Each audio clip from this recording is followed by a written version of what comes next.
ఆ పేరు ప్రతిష్టలు మనకు ఉన్నాయి కనుక ఆ వారసత్వం, ఆ త్యాగాలు, గతంలో అందించిన త్యాగాల స్ఫూర్తిగా, సాక్షిగా ఖచ్చితంగా మనం కూడా ఆ బాటలోనే పనిచేస్తాం. నిరంతరం మన గొంతు జర్నలిస్టుల కష్టాలు ఆమోద వైపే తిరుగుతుంది.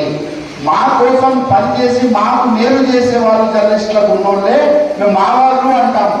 జర్నలిస్టులకు కీడు చేస్తే వాళ్ళు ఎవరైనా మాకు శత్రువులుగానే మేము భావిస్తుంది మన సంఘం. భవిష్యత్తు కూడా అదే పనిచేస్తుంది.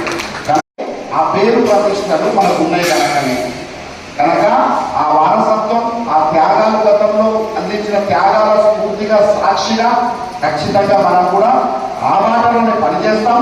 నిరంతరం మన గొంతు జర్నలిస్టుల కష్టాలు ఆమోద వైపే తిరుగుతుంది. మా కోసం పనిచేసి మాకు మేలు చేసేవాళ్ళు జర్నలిస్టులకు ఉన్నోళ్ళే మేము మా వాళ్ళు అంటాము. జర్నలిస్టులకు కీడు చేస్తే వాళ్ళు ఎవరైనా